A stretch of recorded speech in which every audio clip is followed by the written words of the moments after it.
నమస్తే, welcome to T-SAT Rythu Mitra వ్యవసాయం కార్యక్రమానికి స్వాగతం. రైతు మిత్రులారా, మీరు కుసుమ పంట కానీ శనగ పంట కానీ సాగు చేస్తున్నారా? ఈ రబీకి సంబంధించి కుసుమ కానీ శనగ కానీ ఏ విధంగా సాగు చేయాలి, ఎలాంటి సస్యరక్షణ చర్యలు చేపడితే అధిక లాభాన్ని పొందగలుగుతారు? దీనికి సంబంధించి మనకు మరింత ఇన్ఫర్మేషన్ ఇవ్వడానికి సైంటిస్ట్ సి యమున గారు ప్రస్తుతం స్టూడియోలో ఉన్నారు. మ్యామ్ నమస్తే. నమస్తే, వెల్కమ్ టు స్టూడియో. మ్యామ్, ఈరోజు మనం కుసుమ శనగ ఈ రెండు పంటల గురించి మాట్లాడుకుందాం. ముందుగా నేను కుసుమ గురించి అడుగుతాను. మ్యామ్, కుసుమ గురించి చెప్పండి. అసలు కుసుమ పంట ప్రాముఖ్యత అంటే ఏం చెప్తారు? అసలు యాక్చువల్గా మనకు కుసుమ పంట గురించి మాట్లాడితే అండి, ఇది మనకు చాలా రకాల నూనె గింజ పంటలు ఉన్నాయి.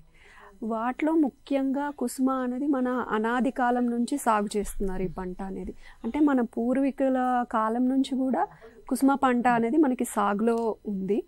సో ఎందుకంటే ఈ పంట యొక్క ప్రాముఖ్యత ఒక్క నూనె గురించే కాకుండా, అంటే మనకు నూనె గింజ పంటలాగానే పరిగణించకుండా మనకు ఈ పంట నుంచి మనకు బహుళ ప్రయోజనాలు ఉన్నాయన్నమాట. అంటే ముఖ్యంగా మొక్క తీసుకున్నట్లయితే మొక్కలోని ప్రతి భాగం కూడా మనకు ఉపయోగకరంగా ఉంటుంది. అంటే మనకు ఆ పూరెక్కలు పువ్వులు తీసుకున్నట్లయితే మనకు అనాది కాలం నుంచి కూడా మనకు సహజ రంగులు, అంటే మనకు న్యాచురల్ డైస్ అంటాం కదా, అలాంటి పరిశ్రమలో కూడా చాలా ప్రాముఖ్యంగా ఉపయోగిస్తూ వస్తున్నారు. అది పువ్వులకి మనకు చాలా న్యాచురల్ డైస్కి చాలా ఇంపార్టెన్స్ అనేది ఉంది.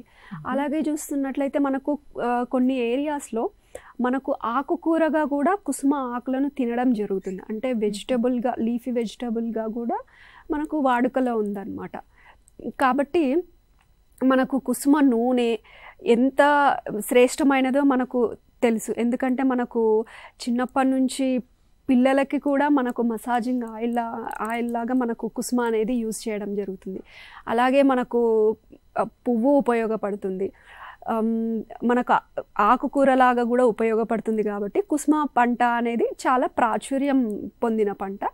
బట్ కొన్ని రోజులుగా చూసుకున్నట్లయితే, ఒక దశాబ్ద కాలంగా చూసినట్టయితే కుసుమ పంట మనకు కొంతవరకు, ఎందుకంటే ఆర్టిఫిషియల్ డైస్ రావడం, రీఫైన్డ్ ఆయిల్స్ అనేది ప్రాచుర్యంలోకి రావడంతో మనకు దీని ప్రాముఖ్యత అనేది కొంతవరకు తగ్గింది. బట్ మళ్ళీ ఈ కాలంలో మళ్ళీ చాలా వరకు కూడా ఈ ఆయిల్ యొక్క ఇంపార్టెన్స్ తెలిసి మళ్ళీ అందరూ కూడా, రైతులు కూడా మనకు మార్కెట్ దృష్ట్యా మంచి డిమాండ్ ఉన్న నేపథ్యంలో మళ్ళీ ఈ పంట అనేది ప్రాముఖ్యతను సంతరించుకుంది. ఓకే యమునా మ్యామ్, ఇంకొక క్వశ్చన్ ఏంటంటే, ఫస్ట్ మన రాష్ట్రం విషయానికి వద్దాం ఒకసారి. మన రాష్ట్రంలో కుసుమ పంటను ఆల్రెడీ కొంత సాగు చేస్తున్నారు, చేయాలనే వాళ్ళు కూడా పెరుగుతున్నారు. కాబట్టి అనుకూలమైనటువంటి సమయం కానీ, దానికి ఎలాంటి వాతావరణ పరిస్థితులు ఉంటే బాగా వస్తుంది కుసుమ పంట అంటే ఏం చెప్తారు? ముఖ్యంగా చూసినట్లయితే కుసుమ పంట మొదటగా మన దేశంలో చూసుకున్నట్లయితే కొన్ని రాష్ట్రాలు ఈ కుసుమ పంటని బాగా సాగులో ఉన్నాయి. ముఖ్యంగా మన తెలంగాణ, అలాగే ఆంధ్రప్రదేశ్, మహారాష్ట్ర, కర్ణాటక, మధ్యప్రదేశ్, ఒరిస్సా ఇలాంటి రాష్ట్రాలు కుసుమ పంటని బాగా సాగు చేస్తున్నాయి. మన రాష్ట్రంలో చూసుకున్నట్లయితే ముఖ్యంగా వికారాబాద్ జిల్లా, ఉమ్మడి రంగారెడ్డి డిస్టిక్, అలాగే కామారెడ్డి, ఆదిలాబాద్, నిజామాబాద్, సంగారెడ్డి ఈ జిల్లాలలో కుసుమ పంట అనేది సాగు చేయడం జరుగుతుంది. సో మీరు అడిగినట్టుగా మనకు వాతావరణ పరిస్థితుల గురించి చూసినట్టయితే, మొదటగా కుసుమ పంట అనేది మనకు చలి ఎక్కువగా ఉన్న కండిషన్స్లో, మనకు అలాంటి వాతావరణంలో ఆ పంట పెరుగుదల అనేది మంచిగా కనిపిస్తుంది. కాబట్టి మన రాష్ట్రంలో మనకు ముఖ్యంగా యాసంగి కాలంలో మనకు కుసుమ పంట అనేది సాగులో ఉంది. ముఖ్యంగా ఎందుకంటే మనకు వర్షాకాలంలో కూడా ప్రయోగాత్మకంగా సాగు చేసిన దిగుబడులు అనేది మనకు అంత అనుకున్నంతగా ఆశించిన స్థాయిలో మనకు దిగుబడులు అనేది కనిపించలేదు. ఎందుకంటే మనకు నేలల్లో నీరు అనేది నిలవడం వల్ల ఆ పంటను చాలా తీవ్ర ప్రభావం చూపిస్తుంది. కాబట్టి కుసుమ పంటకు మనకు వాతావరణ పరిస్థితులు అనేది మనకు యాసంగి కాలంలో మనకు అనుకూలంగా ఉంటాయి. కాబట్టి మనం రైతులు కూడా యాసంగి సీజన్లోనే మనకు ఎక్కువగా సాగులో కనిపిస్తుంది. ఓకే, ఇక కుసుమ పంట విషయానికి వస్తే, దానికి అనుకూలమైన నేలలు కానీ, అంటే విత్తన మోతాదు కానీ, విత్తన శుద్ధి కానీ, అంటే ఎంత మోతాదులో వేయాలి అనేది ఇలా ఎలా ఉంటుంది, దానికి సంబంధించి ఏ విధంగా తెలుసుకోవాలి? మనకు విత్తనం చూసుకున్నట్లయితే మనకు ముఖ్యంగా యాసంగి సీజన్లో వేసుకోవడం జరుగుతుంది. నేలలు చూసుకున్నట్లయితే మనకు నల్లరేగడి నేలలు, నల్ల నేలలు, అలాగే తేమని నిలుపుకోని నేలలు, తేమని మనకు వర్షాకాలంలో వర్షాలు పడిన వాటిని బాగా నిలుపుకునే సామర్థ్యం ఉన్న నేలలు మనకు కుసుమ పంటకి బాగా సూట్ అవుతాయండి. దాంట్లో విత్తనం చూసుకున్నట్లయితే విత్తన మోతాదు మనము 3 నుంచి 4 కేజీలు ఒక ఎకరాకు మనం రికమెండ్ చేస్తాము. ఒక ఎకరాకు 3 నుంచి 4 కేజీలు అనేది సరిపోతుందండి. సో ఇది మనము కుసుమ పంట ముఖ్యంగా నేలల గురించి మాట్లాడుకున్నట్టయితే జనరల్గా నల్లరేగడి నేలల్లో మనము సూటబుల్గా ఉంటుంది, మనకు అనుకూలంగా ఉంటుంది. అయినా ఒకవేళ నీటి సదుపాయం ఉందనుకోండి, మనము ఎర్ర నేలల్లో కూడా మనం కుసుమ పంటని సాగు చేసుకోవచ్చు. కానీ కొంతవరకు నీటి సదుపాయం అనేది ఉండాలి.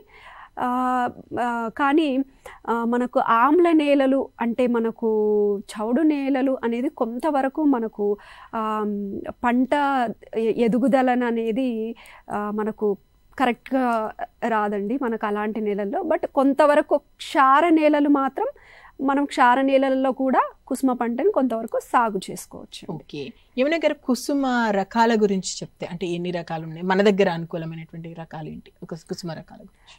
మొదటగా కుసుమ రకాలు మన దగ్గర చాలా రకాలు అందుబాటులో ఉన్నాయండి. వీటిలో చూసుకున్నట్టయితే మొదటగా ISF 764 అనే రకం మనకు ఉంది. ఈ రకం యొక్క లక్షణాలు చూసుకున్నట్లయితే మనకు ఈ పంట కాలం వచ్చేసి మనకు 120 నుంచి 125 రోజుల పంట కాలం ఉంటుందండి ఈ రకానికి. తర్వాత ఇది మనకు మెయిన్గా జీడ అంటే మనకు పేనుబంక అనేది మనకు కుసుమలో చాలా తీవ్రంగా కనిపిస్తుంది. కొంతవరకు మనకు ఈ పేనుబంకను అలాగే ఎండు తెగులు అనే రోగాన్ని కూడా తట్టుకునే సామర్థ్యాన్ని కలిగి ఉంటుందండి. దాదాపుగా చూసుకున్నట్లయితే మనకు 7 నుంచి 8 క్వింటాలు ఎకరానికి దిగుబడి అనేది మనకి ఈ రకంలో కనిపిస్తుందండి. ఇది మనకు IFS 764. అలాగే ఇంకొక ప్రాచుర్యంలో ఉన్న రకం వచ్చేసి మనకు TSF1 అనే రకం కూడా అందుబాటులో ఉందండి. ఈ రకం చాలా వరకు మనకి రైతులు సాగు చేస్తున్న రకం. ఈ రకం కూడా మనకు దాదాపుగా 7 నుంచి 8 క్వింటాల దిగుబడి అనేది మనం ఆశించవచ్చు. ఈ రకం కూడా మనకు ఎండు తెగులును, పేనుబంకను తట్టుకొని మనకు మంచి దిగుబడులు ఇవ్వడానికి ఆస్కారం ఉందండి. ఇదే కాకుండా మనకు మంజీరా అనే రకం కూడా అందుబాటులో ఉందండి. ఈ రకంని మనము 4 నుంచి 5 క్వింటాల పంట దిగుబడి అనేది మనం పొందగలుగుతాము. ఈ రకానికి కూడా మనకు పువ్వులు తెలుపు రంగులో ఉంటాయి. వీటికి చూసుకున్నట్లయితే మనకు అనాదిగా చాలా కాలం నుంచి రైతులలో బాగా ప్రసిద్ధి చెందిన రకం అండి మంజీరా అనేది. ఇవే కాకుండా కొన్ని మనకు JSF1 అనే రకం కానీ, అలాగే కొన్ని హైబ్రిడ్ రకాలు కూడా పూలే కుసుమ అనే రకాలు కానీ మనకు ఈ విధమైన రకాలు అనేటివి, అలాగే నారి 6 అనే రకం కూడా అందుబాటులో ఉందండి. ఇవి మనం కుసుమ రకాల గురించి మెయిన్గా ఇవే ఉన్నాయండి. ఇప్పుడు కుసుమకు సంబంధించి తెగుళ్ళ గురించి మాట్లాడుకుందాం మ్యామ్. ఫస్ట్ మనం తెగుళ్ళు అంటే ప్రధానంగా ఆశించే తెగుళ్ళు ఏంటి కుసుమ పంటకు సంబంధించి అంటే ఏం చెప్తారు? మనకు మెయిన్గా కుసుమ పంటలో చూసుకున్నట్లయితే తెగుళ్ళు అనేది చాలా ముఖ్య పాత్ర వహిస్తాయండి. దీంట్లో మనకు ప్రధానంగా మాట్లాడుకోవాల్సింది 2 విభాగాలుగా ఉన్నాయండి. ఒకటి మనకు నేల ద్వారా సంక్రమించే తెగుళ్ళు, ఇంకొకటి మనకు చూసుకున్నట్లయితే ఆకుమచ్చ తెగులు. సో ఆకుమచ్చ తెగుళ్ళు అయితే మనకు ఆల్టర్నేరియా ఆకుమచ్చ తెగులు అని, సెర్కోస్పోరా ఆకుమచ్చ తెగులు అని మనకు ఇవేంటంటే ఆకుల పైన మచ్చలను కలుగజేసే వ్యాధులు, తెగులు. అలాగే మనకు భూమి ద్వారా విత్తనం ద్వారా సంక్రమించే తెగుళ్ళు చూసుకున్నట్లయితే మొదటగా ఎండు తెగులు, అలాగే మనకు మ్యాక్రోఫోమినా ఎండు తెగులు అంటే 2 రకాలు కూడా మనకు భూమిలో ఉన్న మనకు శిలీంధ్రం వలన ఈ తెగుళ్ళు కలుగుతాయి. అలాగే విత్తనం ద్వారా కూడా సంక్రమించబడతాయండి. ఇవి మెయిన్గా శిలీంధ్రాల నుంచి తెగుళ్ళను కలుగజేస్తాయి. అయితే కుసుమ పంట విషయానికి వస్తే రైతు మిత్రులు చెప్పేది ఎండు తెగులు కూడా బాగా ఇబ్బంది పెడుతుంది అంటుంటారు. అంటే కుసుమ పంటకు సంబంధించి ఆశించేటువంటి ఎండు తెగులు గురించి చెప్పాలంటే ఏం చెప్తారు? మనకు కుసుమలో ప్రధానంగా ఎండు తెగులు అనేది మనకు రైతు స్థాయిలో చాలా సమస్యగా ఉంటుందండి. దీని కారణాలు మొదటగా చూసుకున్నట్లయితే చాలా వరకు రైతులు ఏక పంటగా కుసుమని సాగు చేస్తూ ఉంటారు. అలాగే ఒకే పొలంలో అంటే అదే పొలంలో సంవత్సరాల తరబడి కుసుమ పంటని సాగు చేస్తూ ఉంటారు. ఇలాంటి పొలాలలో ఏమవుతుందంటే మనకు ఈ ఎండు తెగులు అనేది ప్రధానంగా మనకు ఒక ఫ్యూజేరియం అనే ఒక శిలీంధ్రం వల్ల ఈ తెగులు అనేది సంక్రమిస్తుంది. ఎప్పుడైతే మనకు రైతులు ఒకే పొలంలో మనకు కుసుమ పంటని సాగు చేస్తూ ఉంటారో ఈ ఫ్యూజేరియం అనే శిలీంధ్రం అనేది దాని సంతతిని వృద్ధి చేసుకొని సంవత్సరం తరబడి మనకు దాని పెరుగుదల అనేది ఎక్కువగా కనిపిస్తుంది అన్నమాట. కాబట్టి ఇది భూమిలోనే దాని సంతతిని వృద్ధి చేసుకుంటూ ఉంటూ మనకి ఎప్పుడైతే పంటని సాగు చేస్తామో అలాంటి పరిస్థితుల్లో ఆ శిలీంధ్రానికి అనుకూల పరిస్థితులు ఏర్పడి మనకు పంటని ఆశించడానికి ఆస్కారం ఉంటుందండి. అలాగే మనకు ఈ లక్షణాలు చూసుకున్నట్లయితే మొదటగా ఏమవుతుందంటే మొక్క ఒక భాగం అంటే పాక్షికంగా వడలిపోవడం, ఆ వడలిపోయిన మొక్కకి ఆకులు అనేది మనకు నార్మల్గా ఉండాల్సిన ఆకులు అనేది లేత రంగులోకి అలాగే లేత పసుపు రంగులోకి మారిపోయి మొక్క ఒక సైడ్ అంతా అంటే పాక్షికంగా మొత్తం వడలిపోవడం అనేది జరుగుతుందన్నమాట. కాబట్టి దీనికి మనము ఈ వడలు పోయే దశ నుంచి క్రమేణా మొక్క మొత్తం ఎండిపోతుంది అన్నమాట. కాబట్టి మనకు ఎండు తెగులు అనే పేరు రావడం జరిగింది. దానికి కారణం ఫ్యూజేరియం అనే ఒక శిలీంధ్రం. ఇది మనకు భూమిలోనే ఉండి మొక్కకు సంక్రమిస్తుంది కాబట్టి ఇది మొక్క మొత్తం ఎండిపోవడానికి మనం జనరల్గా చూస్తూ ఉంటాము. అలాగే ఇది చూసుకున్నట్లయితే ఈ తెగులు మనకు ఏ దశలోనైనా పంటకు ఆశించే ఆస్కారం ఉంది. అంటే మనకు మొదలుకొని పంట చివరి వరకు కూడా ఏ దశలో అయినా ఈ శిలీంధ్రం అనేది పంటకు నష్టాన్ని కలుగజేసే ఆస్కారం ఉంది. ఎక్కువగా చూసుకున్నట్లయితే పంట విత్తిన 40 నుంచి 45 రోజుల దశలో మనకు ఈ తెగులు అనేది మనకు ఎక్కువగా కనిపిస్తుందండి. ఇంకొకటి ఆకుమచ్చ తెగులు సంగతి ఏంటి మ్యామ్? అంటే ఆకుమచ్చ తెగులు వాటి లక్షణాలు ఎలా ఉంటాయి, ఎలా గుర్తించాలి, వాటి నివారణ అంటే? అలాగేనండి. ఆకుమచ్చ తెగులు వచ్చేసి నేను చెప్పినట్టుగా ఆల్టర్నేరియా ఆకుమచ్చ తెగులు, అలాగే సెర్కోస్పోరా ఆకుమచ్చ తెగులు అని చెప్పుకుంటాము. ఈ ఆకుమచ్చ తెగులు ఆల్టర్నేరియా ఆకుమచ్చ తెగులు చూసుకున్నట్లయితే మనకు ఎప్పుడైతే వాతావరణంలో కొంత ఉష్ణోగ్రతలు పెరిగి ఆ వర్షాభావ రాత్రిపూట ఉష్ణోగ్రతలు ఎక్కువగా అయ్యి ఆ వాతావరణంలో జల్లుల లాంటిది తేమతో కూడిన వాతావరణం ఎప్పుడైతే కనిపిస్తుందో అలాంటి పరిస్థితుల్లో మనకు మేఘావృతమైన ఉన్న వాతావరణంలో ఈ ఆల్టర్నేరియా అనే శిలీంధ్రం మనకు ఆ యొక్క ఆకుమచ్చని కానీ పంటలో తెగులుని కల్పించడానికి గాను మనకు ఎక్కువగా ఆస్కారం ఉంటుంది. ఇలాంటి వాతావరణ పరిస్థితులలో మనకు ఆ తెగులు అనేది ఎక్కువగా సంక్రమిస్తుంది. సో దీని లక్షణాలు చూసుకున్నట్లయితే మనకు మొదటగా చిన్నగా మచ్చలు, ఆకుల మీద మచ్చలు అనేది కనిపిస్తాయి. ఆ మచ్చలు అనేది గుండ్రంగా ఉండి మనకు గోధుమ కలర్లో మనకు మొదటగా కనిపిస్తాయి. ఉదా రంగులో మనకు కనిపించి ఆ చుట్టూ మనకు ఇటుక రంగులో లేదా మట్టి రంగులో మనకు ఆ వలయం అనేది చుట్టూ ఉండడం జరుగుతుంది. క్రమేణా మనకు తెగులు అనేది ఎక్కువయ్యే కొద్దీ ఈ మచ్చల యొక్క విస్తీర్ణం పెరిగి క్రమేణా మచ్చలు ఒకదానికొకటి కలిసిపోయి ఆకు మొత్తం విస్తరించే అవకాశం ఉంటుంది. మనకు చాలా తీవ్రమైన పరిస్థితులలో కొన్నిసార్లు ఆకులు మొత్తం కలిసిపోయి మాడిపోయినట్టుగా కనిపిస్తుంది అన్నమాట చూడడానికి. అలాంటి ఆకులు మొత్తము మనకు రాలిపోవడం వలన మనకు మొక్కకి ఎప్పుడైతే మనకు ఈ వ్యాధి సోకిందో అప్పుడు ఆ మొక్కలో మనకు ఈ మచ్చలు ఉండడం వలన వాటి యొక్క కిరణజన్య సంయోగ క్రియ అనేది మొక్కలో సరిగా ఆకులో జరగకపోవడం వల్ల ఆ మొక్క అనేది కురచగా ఏర్పడి మనకు మొక్క పెరుగుదల అనేది సరిగ్గా కనిపించదు. దాని ద్వారా మనకు దిగుబడి మీద కూడా చాలా ప్రభావం చూపిస్తుందండి. ఇదే కాకుండా చూసుకున్నట్లయితే మనకు సెర్కోస్పరా అనే ఒక తెగులు కూడా ప్రాచుర్యంలో ఉందండి. సెర్కోస్పరా ఆకుమచ్చ తెగులు అనేది ఇది ఏంటంటే ఇది కూడా ఒక రకమైన ఆకుమచ్చ తెగులు. ఇది కూడా సెర్కోస్పరా అనే ఒక శిలీంధ్రం వలన మనకు కనిపిస్తుందండి. ఇదేంటంటే ఇది కూడా గాలిలో మనకు తేమ శాతం అంటే కొంచెం చలి పరిస్థితులలో మనకు ఇది మొక్క అంటే చిన్న దశలో ఉన్నప్పటి నుంచి కూడా మనకు ఆశించే ఆస్కారం ఉంది.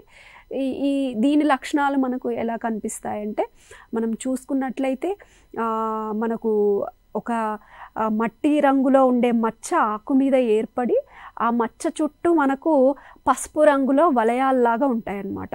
ఇది కూడా మనకు చాలా తీవ్రంగా కనిపిస్తుందండి ఆకుల పైన. ఆకులు మొత్తం ఎండిపోయి రాలిపోయే పరిస్థితి కూడా మనము గమనించడం జరుగుతుంది. ఇంకా కుసుమ పంటకు సంబంధించి పురుగుల గురించి కాసేపు మాట్లాడుకుందాం. అంటే ప్రధానంగా కుసుమ పంటను ఆశించి రైతు మిత్రులను ఇబ్బంది పెట్టే పురుగులు ఏంటంటే ఏం చెప్తారు? మనకి కుసుమలో చూసుకున్నట్లయితే మనకు ఉన్నాయండి చాలా రకాల పురుగులు మనకు పంట నష్టాన్ని కలుగజేస్తున్నాయి. దాంట్లో మొదటగా మాట్లాడుకోవాల్సింది పేనుబంక. అది కూడా మనకు నలుపు రంగులో ఉంటుంది. నల్ల పేనుబంక అనేది మనకు చాలా నష్టాన్ని మనకు కుసుమ పంటలో కలుగజేస్తుంది. ఈ పేనుబంకయే కాకుండా మనకు పెరీజియా ఆకు తినే పురుగు, అలాగే మనము శనగపచ్చ పురుగు, అలాగే లద్దె పురుగు కొంతవరకు, అలాగే కాండం ఈగ, ఇవి ప్రధానంగా మనకు పురుగులండి. ఓకే మ్యామ్, ముందు పేనుబంక పురుగు గురించి చెప్పండి. ఎందుకంటే చాలా మంది రైతు మిత్రులు దీని గురించి కంప్లైంట్ చేస్తుంటారు. పంట నష్టం కూడా గట్టిగా ఉంటుంది అంటారు దీనివల్ల. కాబట్టి ఒకసారి అసలు పేనుబంక ఎలా వస్తుంది, ఎలా గుర్తించాలి, దాని యాజమాన్య పద్ధతులు కూడా అంటే ఏం చెప్తారు? మనకు పేనుబంక గురించి మాట్లాడుకున్నట్లయితే అండి, ఇది ఒక రకమైన రసం పీల్చే పురుగు. మనకు చాలా చిన్నగా మనకి నలుపు కలర్లో ఉండి మనకు రైతు వాడుక భాషలో చూసినట్టయితే దీన్ని జీడ అని పిలుస్తుంటారు. ఈ చిన్న పేను లాంటి పురుగు మనకు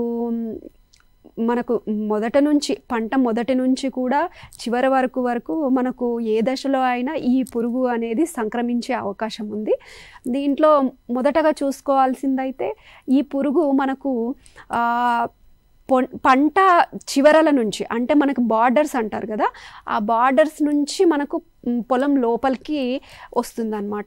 ఎప్పుడైనా మనకు చుట్టూ ఉన్న గట్ల నుంచి మనకు ఎక్కువగా సంక్రమించే అవకాశం ఉంటుందన్నమాట. ఇది వచ్చినమ్మనే చాలా అంటే త్వరగా, అంటే మనకు ఒక వారం నుంచి 10 రోజుల లోపల దాని సంతతిని వృద్ధి చేసుకొని ఇబ్బడి ముబ్బడిగా చాలా ఎక్కువ మొత్తంలో దీని సంతతిని వృద్ధి చేసుకొని ఆకుల నుంచి, లేత ఆకుల నుంచి, పువ్వుల నుంచి, మొవ్వ నుంచి మనకు రసాన్ని పీలుస్తూ, అంటే ఆకు అడుగు భాగంలో ఉండి రసాన్ని పీలుస్తూ మనకు మొక్కని అంటే మనకి ఏమవుతుందంటే గిడసబారినట్టుగా, అంటే పెరుగుదల ఎప్పుడైతే మనకు ఈ పురుగు రసాన్ని పీలుస్తూ ఉండడం వల్ల దాంట్లో పోషకాలు అనేది మొక్కకి అందకపోవటం వల్ల ఆ మొక్క పెరుగుదల అనేది కుంటుపడుతుందండి. ఆ విధంగా మనకు మొక్క నుంచి రావాల్సినంత పువ్వులు అనేటివి రావు. అలాగే మనము దిగుబడి అనేది కూడా చాలా ఎఫెక్ట్ అవుతుంది ఈ జీడ వలన. సో ఇది మనకు లక్షణాలు ఎలా వ్యాపిస్తుంది, మనకు ఎలా పంటను ఎఫెక్ట్ చేస్తుంది అని చూసుకున్నట్లయితే దీనికి మెయిన్గా అండి మనకు నివారణ చూసుకున్నట్లయితే మొదటగా మనము చూసుకోవాల్సింది రైతులు ఆ పొలం గట్ల నుంచి, పొలం చివరల నుంచి ఏదైనా మనకు కనిపించిందా అనేది మనము చూసుకుంటూ ఉండాలండి. అలాగే మనకి మొదటగా తొలి దశలో అయితే మనము వేప నూనె లాంటి వాటితో కూడా మనము స్ప్రే చేసుకోవచ్చండి. వేప సంబంధ ఏవైనా వేప నూనె కానీ వేప గింజల కషాయం మనం వాడుకోవచ్చు. లేదు అనుకున్న మనకు కృత్రిమ రసాయనాలు, పెస్టిసైడ్స్ కూడా చాలా వరకు అందుబాటులో ఉన్నాయి. వీటికి సంబంధించి మనకు డైమిథోయేట్ అనే మందు, మనకు లీటర్ నీటికి 2 మిల్లీలీటర్లు కలుపుకొని మనం స్ప్రే చేసుకోవచ్చు. అదే కాకుండా మనకు మోనోక్రోటోఫాస్ అనే మందు కూడా లీటర్ నీటికి 1.6 ml కలుపుకొని స్ప్రే చేసుకున్నట్టయితే ఈ పేనుబంక, నల్ల పేనుబంక అనే పురుగుని మనము సమర్థవంతంగా నివారించుకోవచ్చు. మ్యామ్, ఇప్పుడు మనం పురుగుల గురించి మాట్లాడుకుంటున్నాము. ఇప్పుడు ఆకు, అదేవిధంగా కాయ తొలిచే పురుగులు, ఇవి కూడా ఇబ్బంది పెడుతుంటాయి కదా కుసుమ పంటకు సంబంధించి. అవి ఎలా గుర్తించాలి, వాటి యాజమాన్య పద్ధతులు అంటే? ఇప్పుడు మనము ఈ రసం పీల్చే పురుగులే కాకుండా మనకు కాయ తొలిచే పురుగు, ఆకు తొలిచే పురుగులు కూడా ఉన్నాయండి. మొదటగా ఆకు తొలిచే పురుగు గురించి మాట్లాడుకుంటే పెరీజియా ఆకు తొలిచే పురుగు అనేది మనకు పెద్ద మొత్తంలో మనకు ఈ కుసుమ పంటను ఆశించి నష్టపరుస్తుంది.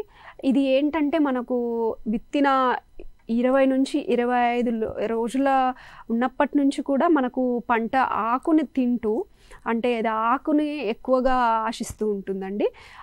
ఈ పురుగు ఆకును మొత్తం తినేయడం వలన మనకు మొదటగానే పంట అనేది పెరుగుదల లోపం అనేది కనిపిస్తుంది అన్నమాట. ఇది మనకు చూసుకున్నట్లయితే చాలా త్వరగా దాని సంతతిని వృద్ధి చేసుకొని పొలంలో మనకు ఎక్కువగా ఈ ఆకులను తినడం వలన మనకు మొక్క అనేది పెరగకపోవడం, తద్వారా మనకు పంట నష్టం అనేది జరుగుతుంది.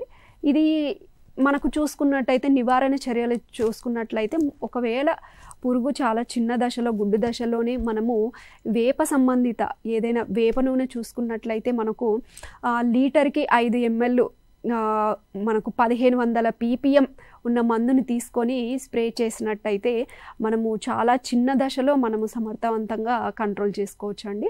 ఒకవేళ మనము పురుగు ఉధృతి ఎక్కువగా ఉంది అనుకున్నట్లయితే మనకు చాలా రకాల రసాయనాలు అందుబాటులో ఉన్నాయి. వాటిలో భాగంగా మనము క్వినాల్ఫాస్ అనే మందు అవైలబుల్గా ఉంది. అది ఒక 2 ml లీటర్ నీటికి కలుపుకొని పిచికారీ చేసుకోవచ్చు. అది కాకపోతే మనకు క్లోరాంట్రోనిలిప్రోల్ అనే మందు మనకు 0.4 మిల్లీలీటర్లు మనము లీటర్ నీటికి కలుపుకొని స్ప్రే చేసుకోవచ్చు.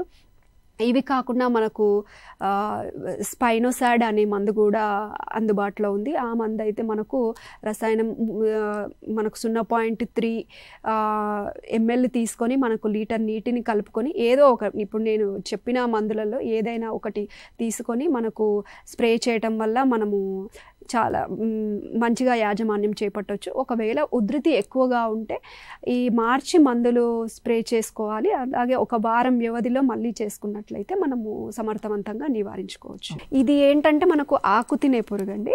ఇది ఆకు తినడం అంటే మనకు స్టార్టింగ్ స్టేజ్ నుంచి మనకు కనిపిస్తుంది. ఇదే కాకుండా మెయిన్గా చూసుకున్నట్లయితే మనకు శనగ పచ్చ పురుగు, అంటే మనకు ఆ పురుగు అనేది కూడా మనకు కుసుమ పంటలో ముఖ్యంగా కాయలు తయారయ్యే దశలో మనకు ఎక్కువగా కనిపిస్తుందండి. ఎప్పుడైతే మనకు కాయలు లోపల గింజలు ఏర్పడటం జరుగుతుందో ఆ దశలో మనకు ఎక్కువగా కనిపిస్తుంది. ఈ పురుగు ప్రత్యేకత ఏంటంటే ఇది లోపల ఉన్న గింజలను మనకు గుండ్రంగా రంధ్రాలు చేసి పైనుంచి కాయము నుంచి లోపల ఉండే గింజలను తో సహా మనకు తినడం జరుగుతుంది. కాబట్టి పంట మనకు దిగుబడిని డైరెక్ట్గా మనకు ఎఫెక్ట్ చేస్తుందండి ఈ పురుగు. కాబట్టి దీనికి కూడా మనకు ముందు చెప్పిన మందుల్లో ఏదైనా స్పైనోసాడ్ కానీ, లేకపోతే క్లోరాంట్రోనిలిప్రోల్ కానీ, లేకపోతే క్లోరోఫైరిపాస్ ఏదైనా ఒక మందుని తీసుకొని స్ప్రే చేసుకోవటం వలన మనం సమర్థవంతంగా నివారించుకోవచ్చు. ఏమన్నా మామూలుగా ఇప్పుడు ఏ పంటకు సంబంధించి అయినా మీ సైంటిస్టులు చెప్పేది విత్తన శుద్ధి చేయడం చాలా అవసరం అంటారు కదా. ఒకసారి కుసుమ పంట విషయానికి వస్తే విత్తన శుద్ధి వల్ల ఎలాంటి ఉపయోగాలు ఉంటాయి, అసలు ఆ విత్తన శుద్ధి ఎలా చేయాలి ఏంటి అనేది ఒకసారి. మనం విత్తన శుద్ధి అనేది మనం చాలా పంటలకి చెప్తూ ఉంటామండి. కుసుమలో చూసుకున్నట్లయితే మొదటగా అసలు ఎందుకు మనకు విత్తన శుద్ధి, ఎందుకు ఇంత ప్రాముఖ్యత, ఎందుకు చెప్తున్నాం విత్తన శుద్ధి చేసుకోవాల్సింది అని రైతులకు అంటే, మనకి ఈ విత్తన శుద్ధి చేసుకోవటం వలన మనకు పొలంలో ఏవైనా వ్యాధికారకాలు ఉన్నా, శిలీంధ్రాలుగా ఉన్నా, బ్యాక్టీరియా ఏవైనా ఉన్నా కూడా మనకి మొదటగా దాదాపుగా ఒక 30 నుంచి 40 రోజుల వరకు మనకు పంటకు ఈ విత్తన శుద్ధి చేయటం వలన మనకు రక్షణ అనేది ఏర్పడుతుంది. కాబట్టి మనం విత్తన శుద్ధి అనేది రైతులు తప్పనిసరిగా పాటించాలి అని చెప్తూ ఉంటాము. ఇది ఎలా చేసుకోవాలి అనేది రైతులకు చాలా వరకు ఇంకా అవగాహన లేదు.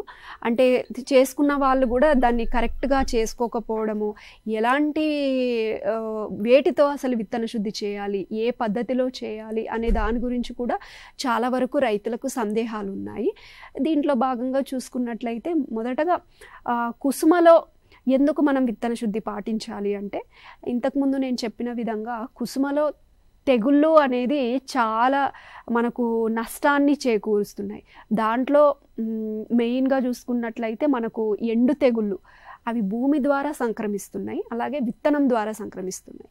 కాబట్టి మనం విత్తనం ద్వారా భూమి ద్వారా సంక్రమిస్తున్న తెగుళ్లకు విత్తన శుద్ధి చేసుకోవటం వలన ఆ తెగులు నుంచి మనము కొంతవరకు పంటని కాపాడుకోవచ్చు.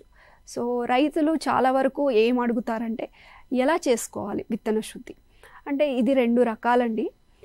మనము విత్తనానికి పట్టించి విత్తన శుద్ధి చేసుకోవచ్చు. అంటే ఏ రకమైన మనము మందులు ఎంచుకోవాలి అంటే, మనము రసాయనిక మందులు ఉన్నాయండి. దాంట్లో చూసుకున్నట్లయితే మొదటగా కార్బెండజిమ్ అనే శిలీంద్రనాశినితో మనము కార్బెండజిమ్ చూసుకున్నట్లయితే 1 కిలో కుసుమ విత్తనానికి 3 గ్రాముల కార్బెండజిమ్ మనము శిలీంద్రంతో విత్తనానికి పట్టించి మనము ఏదైనా గంజి లేదా బెల్లం లాంటి ద్రావణంతో మనకు విత్తనాలు తడిసేలాగా చేసుకొని మనకు కార్బెండజిమ్ అనే మందుని కేజీకి 3 గ్రాములు తీసుకోవటం వలన తీసుకొని బాగా కలిపి విత్తనాన్ని నీడలో ఆరబెట్టాలి. మనము 1 గంట అలా ఆరబెట్టుకొని ఖచ్చితంగా నీడలోనే ఆరబెట్టాలండి. ఆరబెట్టిన తర్వాత మనము రైతులు తర్వాత విత్తుకోవచ్చండి. తర్వాత నెక్స్ట్ వచ్చేసి కార్బెండజిమ్తోనే కాకుండా మనకు ట్రైకోడర్మా అనే శిలీంద్రనాశిని కూడా కనిపిస్తుందండి. మనకు ట్రైకోడర్మా హార్జియానం అనే జీవ శిలీంద్రనాశిని మనకు అందుబాటులో ఉంది.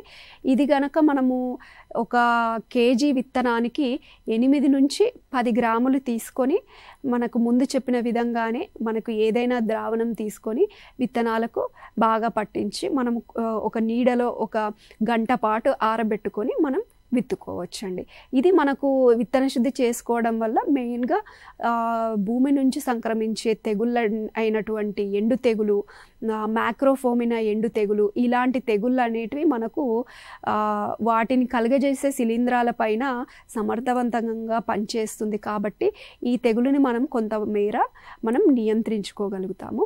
ఇదే కాకుండా మనకు విత్తన శుద్ధే కాకుండా మనకు ఇవి ఎలా అంటే విత్తన శుద్ధి ఒక్కటే చేసుకోవాలి. ఒకవేళ విత్తన శుద్ధి కాకుండా ఇంకేమైనా మార్గాలు ఉన్నాయా అనుకుంటే, మనము ఈ ట్రైకోడర్మా హార్జియానం అనే జీవశిలీంద్రనాశిని ఎరువులో అంటే మనకు పశువుల ఎరువు ఏదైనా ఉంటుంది కదండి, ఆ ఎరువులో కలుపుకొని అంటే 100 కేజీల పశువుల ఎరువుకి 2 కేజీల మనము ఈ ట్రైకోడర్మాని తీసుకొని బాగా కలియబెట్టుకొని మనకు నీడలో అంటే చెట్టు కింద అయినా కానీ లేకపోతే ఒక షెడ్లో అయినా కానీ ఒక కుప్పలాగా వేసి మనకు గోనె పట్టాలు అందుబాటులో ఉంటే వాటిని ఆ కుప్పని మొత్తము కవర్ చేసుకోవాలండి. అలా కవర్ చేసుకొని మనము ప్రతిరోజు ఒక 15 నుంచి 20 రోజుల వరకు ప్రతిరోజు ఉదయం మరియు సాయంత్రం నీటితో చిలకరిస్తూ ఉండడం వలన మనకు కొన్ని రోజుల తర్వాత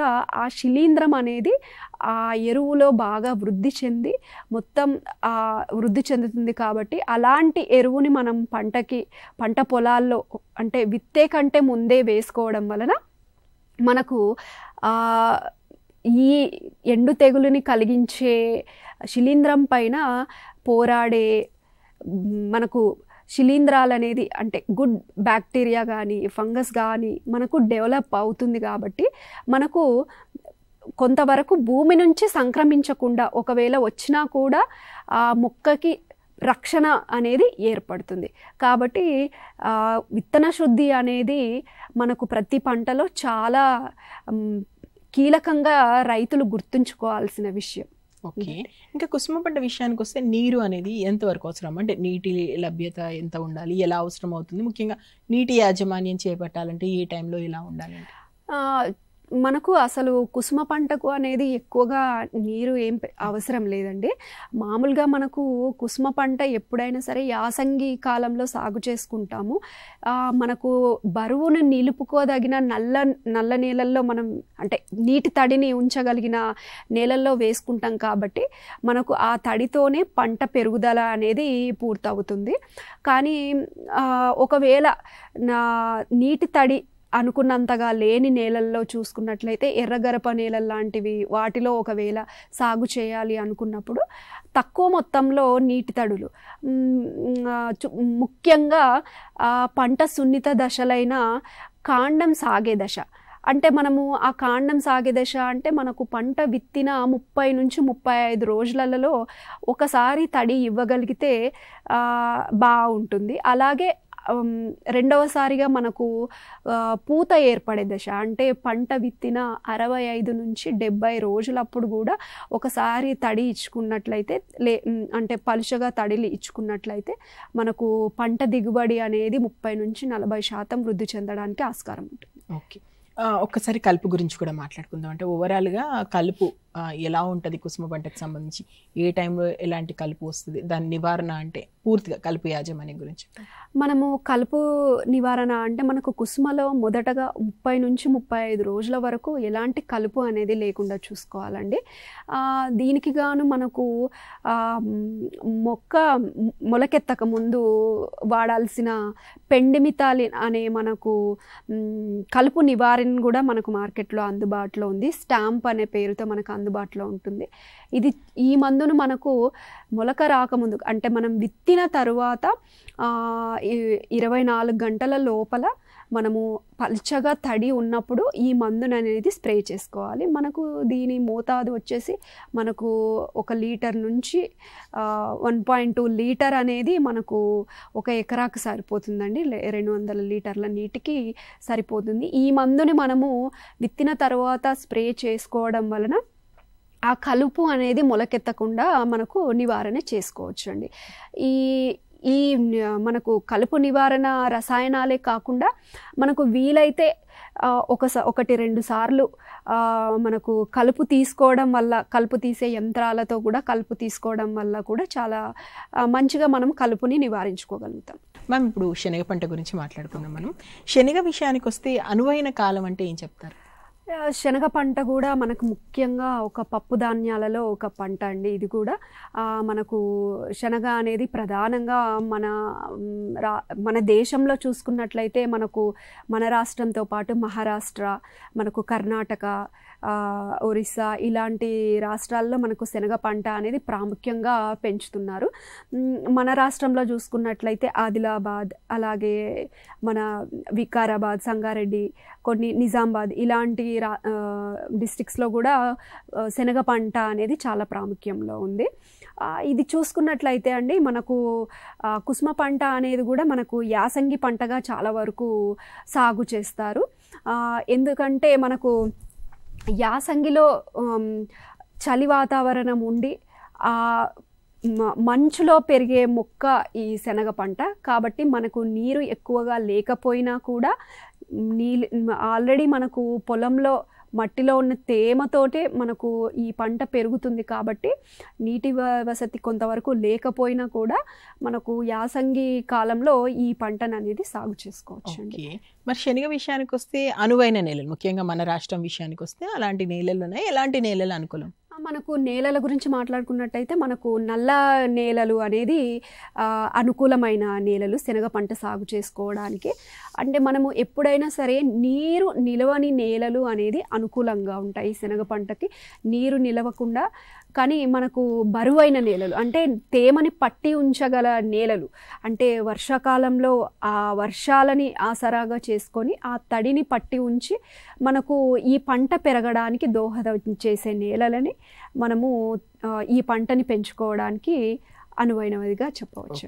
శనగ పంట విషయానికి వస్తే విత్తే సమయం కానీ లేదా విత్తే దూరం కానీ ఇలా ఉంటాయి. ఒకసారి విత్తనం సంబంధించినటువంటి మనము విత్తనం చూసుకున్నట్టయితే శనగ పంటకు మనకు దేశవాళీ రకాలకు చూసుకున్నట్లయితే 25 నుంచి 30 కేజీలు 1 ఎకరాకు సరిపోతుందండి. అలాగే కాబులి శనగ అంటాం. కాబులి శనగకైతే మనకు విత్తనం అనేది మనకు ఎక్కువగా అవసరమవుతుంది. అది 40 కేజీల నుంచి రకాన్ని బట్టి మనకు 60 కేజీల వరకు కూడా అవసరమవుతుందండి. అలాగే మనకు విత్తే దూరం చూసుకున్నట్లయితే మనకు సాలుకి మనకు 30 సెంటీమీటర్లు, 25 నుంచి 30 సెంటీమీటర్లు, మొక్కకి 10 నుంచి 15 సెంటీమీటర్ల దూరంతో మనము వేసుకోవడం జరుగుతుంది. ఓకే, ఒకసారి శనగ పంటకు సంబంధించి తెగుల గురించి మాట్లాడుకుందాం. అంటే బేసిక్గా ఎలాంటి తెగుళ్ళు ఎక్కువగా ఆశించే అవకాశం ఉంది శనగ పంటను అంటే ఏం చెప్తారు? ముఖ్యంగా శనగ పంటను తెగుళ్ళు చాలా ఆశించి నష్టపరుస్తున్నాయండి. దిగుబడిని చాలా వరకు తెగుళ్ళ వల్ల మనకు తగ్గే ఆస్కారం అనేది చూస్తున్నాము. దీంట్లో తెగుళ్ళను చూసుకున్నట్టయితే మొదటగా మనకు కందిలో కనిపించినట్టుగా, కుసుమలో కనిపించినట్టుగా ఎండు తెగులు అనేది చాలా ప్రాచుర్యంలో శనగలో కూడా మనకు ఎక్కువగా కనిపిస్తుందండి. అలాగే ఇదే కాకుండా భూమి ద్వారా సంక్రమించే తెగుళ్ళు అయినటువంటి రైజోప్టోనియా ఎండు తెగులు, అలాగే మనకు కాండం కుళ్ళు తెగులు, స్క్లిరోషియా కాండం కుళ్ళు తెగులు, ఇలాంటి తెగుళ్ళు అనేది మనకు శనగలో అనేది ఎక్కువగా కనిపిస్తుంది. ఇవి మనకు భూమి ద్వారా విత్తనం ద్వారా సంక్రమించే తెగుళ్ళు. ఇవే కాకుండా మనకు ఆకుపైన ఆకుమచ్చ తెగులు అనేది కూడా మనకు కనిపిస్తుందండి. అలాగే తుప్పు తెగులు అనేది కూడా మనకు ఆకులపైన తుప్పు లాంటి మచ్చలు ఏర్పడి పంటను నష్టం జరుగుతున్నాయి. ఇవి మనకు ఇంతమంది మీరు నేల ద్వారా సంక్రమించే తెగులు కూడా అన్నారు కాబట్టి అవి ఎలా సంక్రమిస్తాయి, వాటి యాజమాన్యం అంటే రైతు మిత్రులు తీసుకోవాల్సినటువంటి జాగ్రత్తలు ఏంటి, ఏం చెప్తారు?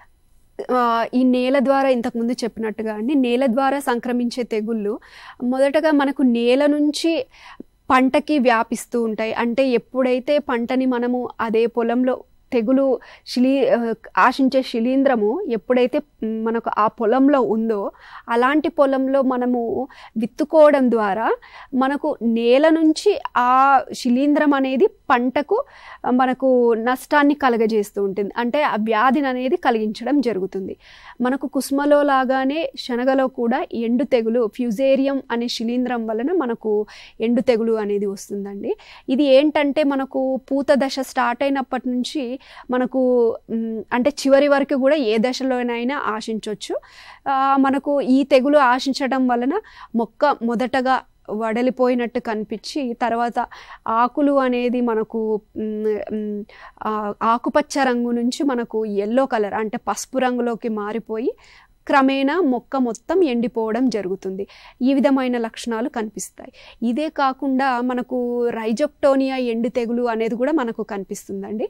ఈ రైజోప్టోనియా ఎండు తెగులు మనకి ఎప్పుడు ఎక్కువగా ఈ తెగులు కనిపిస్తుందంటే వాతావరణం ఎక్కువగా పొడిగా అవ్వడం, మనకు నేలలో ఉష్ణోగ్రతలు పెరిగిపోవడం, అంటే మనకు సాయిల్ టెంపరేచర్ అనేది పెరగడం, అలాగే వాతావరణం వేడి కావడం, అంటే మనకు 30 డిగ్రీల కంటే ఎక్కువగా ఉష్ణోగ్రతలు మనం గమనించినప్పుడు, అలాగే నేలలో చూసుకున్నట్లయితే కొంతవరకు బెట్ట పరిస్థితులు ఉన్నప్పుడు, అంటే నేలలో తడి అనేది తగ్గిపోయినప్పుడు, క్రమేణా ఎప్పుడైతే నేలలో వేడి పెరుగుతుందో అలాంటి వాతావరణ పరిస్థితులలో ఈ రైజోప్టోనియా బటాటికోలా అనే ఒక శిలీంధ్రం ఈ తెగులుని వ్యాపిస్తుంది.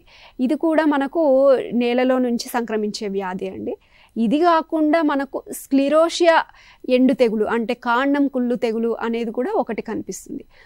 ఇది ఎలాంటి పరిస్థితుల్లో కనిపిస్తుంది అంటే మనకి ఎప్పుడైతే వాతావరణంలో తేమపూరితమైన వాతావరణం, అలాగే మనకు తేమ సాంద్రత అనేది గాలిలో ఎక్కువగా గమనించినప్పుడు, అలాగే నీరు నిలిచినప్పుడు, మనము ఇరిగేషన్ ఇచ్చినప్పుడు కానీ నీరు ఎక్కువగా నిలిచినప్పుడు మనకు ఈ తెగులు అనేది మనకి ఎక్కువగా కనిపిస్తుంది. ఒక స్క్లిరోషియం అనే శిలీంధ్రము మొక్క మొదటి భాగంలో ఎక్కువగా వృద్ధి చెంది ఒక తెల్లటి మైసీలియం అంటే మనకు బూజు లాంటిది మనకు మొక్క మొదలు దగ్గర కనిపిస్తుందండి. దీని వలన ఏమవుతుందంటే గుంపులు గుంపులుగా మనకు పొలంలో గమనించినట్లయితే గుంపులు గుంపులుగా మనకి మొక్కలు అనేది ఎండిపోవడం జరుగుతుంది. అలాంటి లక్షణాలను చూసి మనము ఈ నేల ద్వారా సంక్రమించే తెగులు ఆశించి ఉండొచ్చు అని మనము ఒక నిర్ధారణకు రావచ్చు. అలాగే ఇవి కాకుండా ఇంకెలాంటి లక్షణాలను మనం గమనించవచ్చు అంటే మనకు ఆవాల గింజ పరిమాణంలో ఉండే శిలీంధ్రం యొక్క అవశేషాలు మనకు శనగ పంటని మనము పీకి చూసినట్టయితే వాటి వేర్లలో ఈ ఆవగింజ అంత ఆకారంలో అదే కలర్లో మనకు శిలీంధ్రం యొక్క అవశేషాలు అనేది కనిపిస్తూ ఉంటుంది. సో ఈ ఫంగస్ ఇదంతా తర్వాత దీని అవశేషాలను బట్టి మనము పంటకి తెగులు వ్యాపించుండొచ్చు అనేసి మనము ఒక నిర్ధారణకి రావచ్చు. ఓకే మ్యామ్, ఇప్పుడు మీరు అన్నట్టు ఎండు తెగులు ఒకవేళ వ్యాపించింది అనుకోండి, సిమ్టమ్స్ కనిపించాయి అనుకోండి, దాని నివారణ ఎలా, ఏంటి దాని యాజమాన్య పద్ధతి? మొదటగా అండి ఇప్పుడు నేను చెప్పిన 3 రకాల శిలీంధ్రాలలో కూడా మనకు మొదటగా నేను చెప్తున్నది ఏంటంటే ఈ రోగాలు కానీ ఈ తెగుళ్ళు కానీ మనకి నేల ద్వారా సంక్రమిస్తున్నాయి, అలాగే విత్తనం ద్వారా సంక్రమిస్తున్నాయి. నేల ద్వారా సంక్రమిస్తుంది కాబట్టి మనకు ఎలాంటి శిలీంధ్రాలు కూడా మనకు నేలకి మనము స్ప్రే చేయలేం. మనకు ఉన్నది ఒకటి విత్తన శుద్ధి చేసుకోవడం, అలాగే ఒకవేళ మొదటి దశలో ఉన్నట్టయితే మనము కొన్ని ట్రైకోడర్మా హార్జియానం లాంటి జీవ సంబంధిత ద్రావణాలని మనము విత్తన శుద్ధి చేసుకోవడం, అలాగే ఉధృతి ఎక్కువగా ఉన్నప్పుడు మనము స్ప్రే చేసుకోవడం అనేది మనం జరుగుతుంది. కానీ రైతులు గుర్తుంచుకోవాల్సిన విషయం ఏంటంటే మనకు ఎక్కువగా శనగలో ఇలా ఎండు తెగుళ్ళు ఇలాంటివి కనిపిస్తున్నాయంటే ఖచ్చితంగా పంట మార్పిడి అనేది చేసుకోవాలి. ఎందుకంటే ప్రతి సంవత్సరం అదే నేలల్లో మనం శనగ పంటని వేసుకోవడం వలన తెగులు ఉధృతి అనేది పెరుగుతూ ఉంటుంది. ఎందుకంటే ఆ తెగులుని కలిగించే శిలీంధ్రాల ఉధృతి అనేది మనకు ఆ నేలలో ప్రతి సంవత్సరానికి ఇంకా ఎక్కువగా అవుతూ ఉంటుంది. మనం అదే పంట వేసినట్లయితే ప్రతి సంవత్సరం అది ఆ పంటని వ్యాపించి దాని సంతతిని వృద్ధి చేసుకుంటుంది. కాబట్టి ఎప్పుడైతే మనము అంతర పంటగా చేసుకోవచ్చు, అలాగే మనము పంట మార్పిడి, ముఖ్యంగా పంట మార్పిడి అనేది మనకు చాలా వరకు రైతులు గుర్తుంచుకోవాల్సిన విషయం. పంట మార్పిడి చేసుకోవాల్సిన పంటలు చూసుకున్నట్లయితే జొన్నతో కానీ, అలాగే మనకు సజ్జ పంటతో కానీ, ఇలాంటి అంటే మిల్లెట్స్ ఏదైనా ఇలా మొక్కజొన్నతో కానీ ఇలాంటి వాటితో మనము పంట మార్పిడి చేసుకోవాలి. అలాగే మనము అంతర పంటలు కూడా వేసుకోవడం అనేది చాలా లాభదాయకంగా ఉంటుంది. మనము ధనియాలతో కానీ, లేకపోతే కుసుమతో కానీ, జొన్నతో కానీ ఇలాంటి వాటితోటి మనము అంతర పంటలు వేసుకోవడం వల్ల కూడా మనకు ఈ తెగుళ్ళ వ్యాప్తి అనేది మనము కొంతవరకు అరికట్టగలం. ఓకే, శనగకు సంబంధించి ప్రధానంగా ఆశించే పురుగులు అంటే ఏంటి, ఏవి బాగా ఇబ్బంది పెడతాయి? అలాగే శనగలో మనకు తెగుళ్ళే కాకుండా పురుగులు కూడా మనకు చాలా తీవ్ర నష్టాన్ని కలుగజేస్తాయండి. వీటిలో చూసుకున్నట్లయితే మెయిన్గా మనము మాట్లాడుకోవాల్సింది శనగ పచ్చ పురుగు. మనకు పచ్చ పురుగు అనేది మెయిన్గా శనగలో చాలా ఎక్కువగా కనిపిస్తుందండి. ఇది శనగ పచ్చ పురుగు, అలాగే రబ్బర్ పురుగు, ఇవి రెండు కూడా మనకు శనగలో అనేది చాలా ఎక్కువగా కనిపిస్తుంది. మనకు ఈ రబ్బర్ పురుగు అనేది చూసుకున్నట్లయితే మనకు పంట విత్తిన స్టార్టింగ్ నుంచి, అంటే మొక్క చిన్నగా ఉన్నప్పటి నుంచి మనకు చివరి దశ వరకు కూడా మనకు ఎక్కువగా కనిపిస్తుందండి ఈ రబ్బర్ పురుగు అనేది. ఇదేంటంటే మనకు చాలా తొందరగా వృద్ధి చెంది ఎక్కువ మొత్తంలో ఆకులని, ముఖ్యంగా ఆకులను, అలాగే మొవ్వలను తినేసి ఆ పత్రహరితాన్ని గీకి తింటుంది. కాబట్టి మనకి మొక్క పెరుగుదల అనేది మనకు ఎక్కువగా కనిపించదు. అలాగే కొమ్మలు అనేది విస్తారంగా వ్యాపించకుండా పెరుగుదల అనేది ఆగిపోవడం జరుగుతుంది.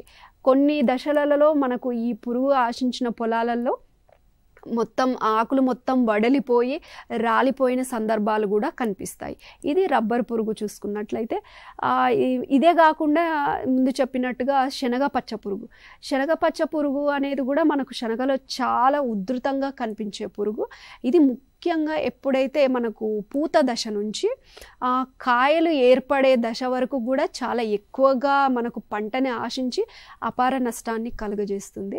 ఈ పురుగు లక్షణాలు ఎలా ఉంటాయంటే మనకు కాయల లోపల గింజలని మనకు తినడం ద్వారా డైరెక్ట్గా మనకు పువ్వులు ఆకులే కాకుండా కాయల మీద కూడా ఈ పురుగు అనేది మనకు ఆశించి వాటిని తినడం ద్వారా మనకు పంట దిగుబడి అనేది చాలా ఎఫెక్ట్ అవుతుంది. ఇది మనకు చూసుకున్నట్లయితే గుండ్రటి వలయాకారపు రంధ్రాలు చేసుకొని కాయల మీద లోపల ఉండే గింజలని తింటూ దాని యొక్క తల భాగాన్ని మనకు కాయ లోపలికి చొప్పించి తింటూ ఉంటుంది. అంటే మిగతా బాడీ మొత్తం బయటికి కనిపిస్తూ ఉంటుంది. సో ఇది దాని ప్రధానంగా అది గుడ్లని కూడా మనకు పసుపు రంగు గుడ్లని ఒక్కొక్క కాయ పైన ఒక్కొక్క గుడ్డును పెట్టి ఆ గుడ్డు నుంచి వచ్చిన పిల్ల పురుగులు చాలా ఉధృతంగా త్వరగా పెరిగి అక్కడ ఉండే కాయల లోపలికి వెళ్ళిపోయి మనకు ఆ గింజలను తినడం వల్ల చాలా నష్టం అనేది చూస్తుంటాం. ఓకే, మరి ఏమన్నా మ్యామ్ ఎలా ఈ పురుగుల నివారణ అంటే పురుగుల యాజమాన్యం ఈ విధంగా చేయాలంటే సకాలంలో ఎలాంటి జాగ్రత్తలు తీసుకోవాలి రైతు మిత్రులు? సో ఈ పురుగుల నివారణ అండి మనకు రబ్బర్ పురుగు కానీ అలాగే శనగ పచ్చ పురుగు కానీ చూసుకున్నట్లయితే మొదటగా ఎప్పుడైతే గుడ్డు దశలోనే అంటే మనకు స్టార్టింగ్ స్టేజ్లోనే మనకు వేప సంబంధిత మందులు వాడటం వలన మనము సమర్థవంతంగా నివారించుకోగలుగుతాము. ముఖ్యంగా వేప కషాయము 1500 ppm తీసుకున్నట్టయితే అది మనకు లీటర్కి 5 ml తీసుకొని స్ప్రే చేసుకోవాలి. దీని వలన మనకు ఏవైనా పురుగు గుడ్లు పెట్టినట్టయితే ఆ గుడ్డు నుంచి వచ్చిన చిన్న లార్వాలు పిల్ల పురుగులు నార పురుగులు అలాంటివి సమర్థవంతంగా ఈ వేప నూనెతోటి మనం నియంత్రించుకోగలుగుతాం. ఒకవేళ ఉధృతి ఎక్కువగా ఉంది, పురుగు కూడా చాలా ఎక్కువగా ఉంది అనుకున్న సందర్భాలలో మనము రసాయన మందులైన మనము క్వినాల్ఫాస్ కానీ లీటర్కి 2 ml, క్లోరోఫైరిపాస్ 2.5 ml, లేదా మనకు క్లోరాంట్రోనిలిప్రోల్ అనే మందు ఇది 0.3 ml, అలాగే స్పైనోసాడ్ అనే మందు కానీ లేకపోతే ఇండాక్సాకార్బ్ అనే ఈ రకరకాల రసాయనాలు మనకు అందుబాటులో ఉన్నాయి. వీటిలో ఏదైనా ఒకటి తీసుకొని స్ప్రే చేసుకున్నట్టయితే మనము నివారించుకోగలుగుతాము. ముఖ్యంగా మందులనే కాకుండా అండి మనం పంట వేసుకున్నప్పుడు కూడా అంతర పంట నేను ఇందాక చెప్పినట్టుగా అంతర పంటలు అనేది వేసుకోవాలి. అలాగే అంతర పంటలు విషయానికి వస్తే మనకు ఏదైనా మనకు సజ్జతో కానీ లేకపోతే కొత్తిమీరతో కూడా మనము అంతర పంటని మనము రైతులకు చెప్పడం జరుగుతుంది. ఇవే కాకుండా పంట చుట్టూ 3 వరుసల జొన్నని వేసుకోవడం వల్ల కూడా మనకు ఈ పురుగు ఉధృతిని అనేది కొంతవరకు నియంత్రించుకోగలుగుతాము. అలాగే మనకు ఈ శనగ పచ్చ పురుగు ఇది మనకు బంతిలో ఉధృతంగా కనిపిస్తుంది కాబట్టి ఒక 50 నుంచి 100 మొక్కలు అనే బంతి మొక్కలను కూడా పొలంలో ఉంచుకోవడం వలన ఇది మనకు ఏమంటారంటే ట్రాప్ క్రాప్ అనేసి పిలుస్తాము.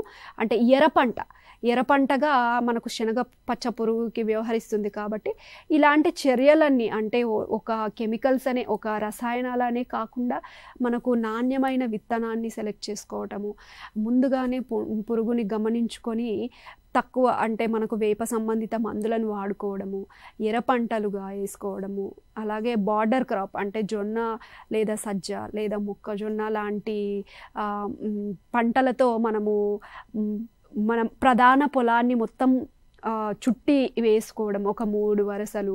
అలాగే మనకు నేను చెప్పినట్టుగా ఎర్రపంట అయిన బంతి మొక్కలను పెంచుకోవడము, లేదు అనుకుంటే కొన్ని రకాల అంతర పంటలు కూడా వెళ్ళొచ్చు. కొత్తిమీర నేను చెప్పినటువంటి ఇలాంటి వాటితో కూడా మనము అంతర పంటలుగా కూడా ఇలాంటి చర్యలన్నీ చేపట్టడం వలన మనము సమర్థవంతంగా నివారించుకోగలుగుతాం.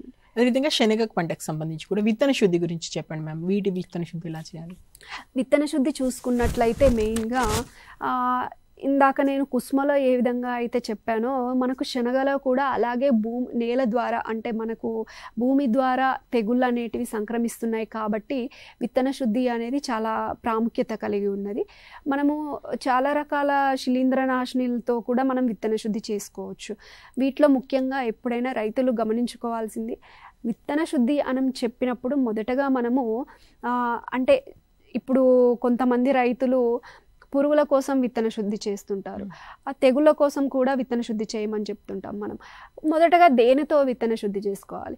రైతులు గుర్తుంచుకోవాల్సింది, మొదటగా శిలీంద్రనాశినితో విత్తన శుద్ధి చేసుకున్న తర్వాత పురుగుకు సంబంధించిన మందుతోని విత్తన శుద్ధి చేసుకున్న తర్వాత చివరగా జీవ సంబంధిత మందులతో, జీవ సంబంధిత శిలీంద్రనాశిని కానీ లేకపోతే ఎలాంటి వాటివైనా, అంటే నేను ఇంతకుముందు చెప్పిన ట్రైకోడర్మా లేకపోతే రైజోబియం లేకపోతే సూడోమోనాస్ ఇలాంటి శిలీంధ్రాలు బ్యాక్టీరియాతోటి చివరగా విత్తన శుద్ధి చేసుకోవాలండి. సో మనకు శిలీంధ్రాల నాశిని చూసుకున్నట్లయితే మనకు కార్బండజిమ్ అనే మందుతో అయినా విత్తన శుద్ధి చేసుకోవచ్చు. లేదు అనుకుంటే మనకు థైరామ్ లేదా క్యాప్టాన్ అనే మందులతో విత్తన శుద్ధి చేసుకోవచ్చు. ఇది చూసుకున్నట్టయితే మనకు 1 కేజీ విత్తనానికి 3 గ్రాముల మందును పట్టించి విత్తన శుద్ధి చేసుకొని విత్తుకోవాల్సి ఉంటుంది. కార్బండిజిమ్ అనే మందు చూసుకున్నట్లయితే మనకు 1 గ్రామ్ లేదా 1.5 గ్రాముల మందుని తీసుకొని విత్తన శుద్ధి చేసుకోవచ్చు. ఇదే కాకుండా మనకు వైటవాక్స్ పవర్ అనే ఒక మందు కూడా ఉంటుంది, రసాయనం. ఈ రసాయనంతో కూడా మనము విత్తన శుద్ధి చేసుకోవచ్చు అండి. ఇది విత్తనానికి చేసుకోవాల్సింది. ఇలా కాకుండా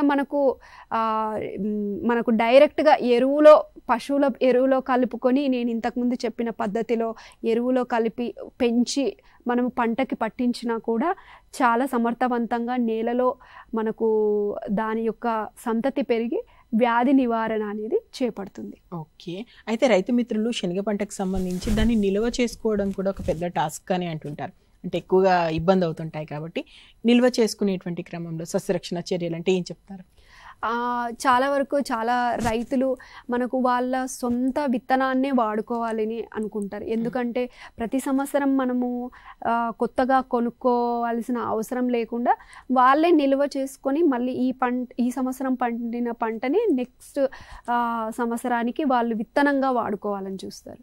కానీ ఇక్కడ ప్రధాన సమస్య ఏంటి అంటే మనకు విత్తన నిల్వ అనేది మనకు సమస్యగా కనిపిస్తుంది. ఎందుకంటే ఆ విత్తన నిల్వలో కూడా మనకు చాలా వరకు మనకు పురుగులు కానీ తెగుళ్ళు కానీ, ముఖ్యంగా పురుగులు అనేది ఆశించి మనకు విత్తన నష్టం అనేది కనిపిస్తుంది. సో దీనికి రైతులు ఏం చేయాలంటే మొదటగా మనము ఎక్కడ నిల్వ చేస్తున్నాం అనేది చాలా జాగ్రత్తగా గమనించుకొని పొడి వాతావరణం ఉండే ప్లేస్లో అక్కడ ఏదైనా ఒక గది కానివ్వండి లేకపోతే ఒక షెడ్ అయినా ఏదైనా పొడి వాతావరణంలో మనం విత్తన నిల్వ అనేది చేసుకోవాలి. దీనికి మొదటగా పాటించాల్సింది ఏంటంటే మనము ఒకవేళ గోనె సంచుల్లో నిల్వ చేస్తున్నట్లయితే ఆ గోనె సంచులని వేప సంబంధిత అంటే వేప కషాయంతో కానీ వేప నూనెతో కానీ మొదటగా స్ప్రే చేసుకోవాలి. లేదు అనుకున్నట్లయితే ఆ వేప సంబంధిత రసాయనంలో ఆ రసాయనాలను నీళ్ళల్లో కలిపేసి ఈ గోనె సంచులను మనము వాటిలో ముంచేసి వాటిని ఆరబెట్టి అలాంటి గోనె సంచులను ఉపయోగించుకుంటే కూడా మనకు చాలా అంటే మనకు నిల్వ చేసుకున్నప్పుడు ఎలాంటి పురుగులు కూడా ఆశించకుండా ఉంటాయి. అలాగే ఇది కాకుండా మనము ఎక్కడైతే నిల్వ చేస్తుంటామో ఆ బెంచులు కానీ ఏవైనా ఉన్నా కూడా ఆ రసాయన సంబంధిత మందులైనటువంటి మలాథియాన్ కానీ లేదా డెల్టామెథ్రిన్ అనే మందుతో కానీ ఒక 5 ml తీసుకొని మనము లీటర్ నీటికి కలిపి మనము తుడిచి స్ప్రే చేసుకొని లేదా ఆ రూమ్లో ఉండే గోడలను కానీ ఆ మందుతో రసాయనంతో స్ప్రే చేసుకొని మనము నిల్వ చేసుకున్నట్లయితే మనకు నిల్వలో పురుగు అనేది ఆశించకుండా ఉంటుంది.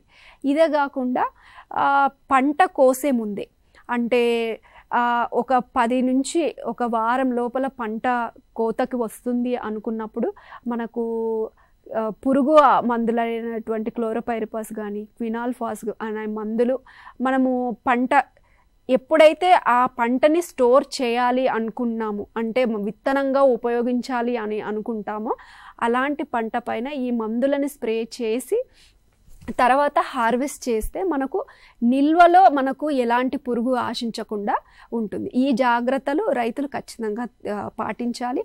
ఇవే కాకుండా మనకు తేమ అనేది కూడా ఎక్కువగా విత్తనంలో లేకుండా సరైన తేమ అనేది చూసుకొని మనము నిల్వ చేసుకున్నట్లయితే మనం ఖచ్చితంగా వచ్చే సంవత్సరానికి మనం ఆ విత్తనం అనేది యూస్ చేసుకోగలుగుతాం.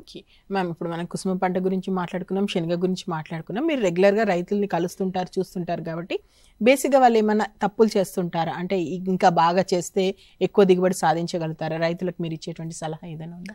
మెయిన్గా చూసుకున్నట్లయితే అండి, మనము కుసుమ పంటలో చూసినా శనగ పంటలో చూసుకున్నట్లయినా రైతులు ఎక్కడ మనకు ఎక్కువగా మనకు ఒకటి పాటించింది ఏంటి అంటే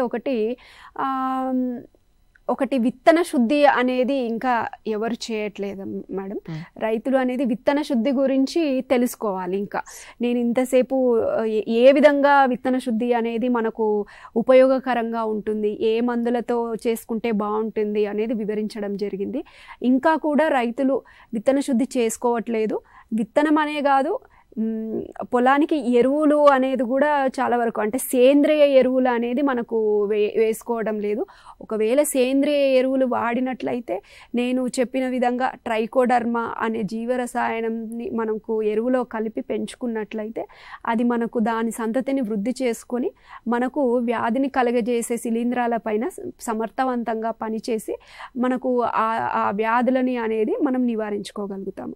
సో విత్తనంకి చూసుకున్నట్లయితే మనకు ఎప్పుడైతే పంట విత్తుతామనుకుంటామో అప్పుడు మనము ఆ విత్తనానికి పట్టించి మనము నీడలో ఆరబెట్టుకొని మనము వేసుకోవటం వలన తర్వాత ఒక నెల మనకు 30 నుంచి 40 రోజుల వరకు ఆ పంటని మనకు సమర్థవంతంగా ఏ తెగులు కూడా సోకకుండా మనకు చూసుకుంటుంది. కాబట్టి రైతు దశలో విత్తన శుద్ధి అనేది ప్రతి ఒక్క రైతు పాటించాల్సిన విషయం. ఓకే, విత్తన శుద్ధి తర్వాత కూడా ఇంకేమన్నా చెప్పాల్సినటువంటి మెలకువలు ఉన్నాయా మ్యామ్ అధిక దిగుబడి సాధించడం? ఇదే కాకుండా అండి ఇంకొకటి ఏంటంటే రైతులు ప్రతి సంవత్సరం నేను చెప్పినట్టుగా ఏక పంటగా చేస్తున్నారు. అలాగే ఏమవుతుందంటే ఈ పొలం మనకు నేల ద్వారా సంక్రమిస్తున్నాయి కాబట్టి ఈ తెగుళ్ళన్నీ నేల ద్వారా సంక్రమించేవి కాబట్టి మనం వీటిని అన్నిటినీ కూడా సమర్థవంతంగా ఎదుర్కోవాలంటే మనం ఖచ్చితంగా మనం అంతర పంటలుగా వేసుకోవాలి. అలాగే ఎప్పుడు ఒకే నేలలో ఒకే పంటని వేసుకోకుండా పంట మార్పిడి అనేది ఖచ్చితంగా పాటించాలి. మనము ఎప్పుడైతే మనం ప్రతి సంవత్సరం ఈ సంవత్సరం మనకు కొన్ని మొక్కలు తెగుళ్ళు వచ్చి చనిపోయాయి అనుకోండి, మనము అదే పొలంలో నెక్స్ట్ సంవత్సరం వెళ్ళాలనుకున్నప్పుడు మనకు అది ఆ ఉధృతి అనేది పెరిగే అవకాశం ఉంటుంది. ఎందుకంటే ఆ తెగుళ్ళని కలగజేసే శిలీంధ్రాలు అనేది మనకు నేలలో ఉంటున్నది కాబట్టి మనం అదే పొలంలో మళ్ళీ అదే కుసుమ కానీ శనగ కానీ పెంచామే అనుకోండి, మనము ఎప్పుడైతే ఆ శిలీంధ్రంకి మనకు ఈ పంట అనేది అవైలబుల్గా అంటే అందుబాటులోకి తీసుకొచ్చాము, మనము వేస్తున్నాం కాబట్టి ఆ శిలీంధ్రం అనేది దాని జీవిత చక్రాన్ని మనకు ఈజీగా పూర్తి చేసుకొని ఆ శిలీంధ్రము పెరుగుదలకి దోహదపడుతుంది. కాబట్టి ఎప్పుడైతే మనకు ఆ శిలీంధ్రం బాగా పెరిగే పంటని మనము నివారించే అంటే అది మనం వేసుకోకుండా ఎప్పుడైతే ఆ శిలీంధ్రం ఏ పంట పైన అయితే మనకు ఆశించదో అలాంటి పంటలని మనము వేసుకోవాలి. ఇక్కడ కుసుమలో శనగలో చూసుకున్నట్టయితే మనకు జొన్న కానీ మొక్కజొన్న కానీ సజ్జ కానీ ఇలాంటి వాటితోటి మనకు అంతర పంటలుగా లేకపోతే మనము పంట మార్పిడి చేసుకోవడం అనేది రైతులు ఖచ్చితంగా గమనించుకోవాల్సిన విషయం. Thank you so much Yamuna ma'am, నిజంగా చాలా ఓపిక్గా మా రైతు మిత్రులకు అర్థమయ్యేలా చాలా క్లియర్గా ఎక్స్ప్లెయిన్ చేశారు. Thank you so much. ఇది రైతు మిత్రులారా, విన్నారు కదా కుసుమ పంటకు సంబంధించి కానీ శనగ పంటకు సంబంధించి కానీ చేయాల్సిన పనులేంటి, చేయకూడని పనులేంటి, ఏ సమయంలో ఏం చేయాలి, ఇటు పురుగుల గురించి కానీ అటు తెగుల గురించి కానీ కలుపు గురించి కానీ నీటి యాజమాన్యం కానీ పూర్తి సస్యరక్షణ చర్యలన్నీ తెలుసుకున్నారు. కాబట్టి వీటన్నిటిని పాటిస్తారని మంచి దిగుబడి సాధిస్తారని ఆశిస్తున్నాం. Thank you.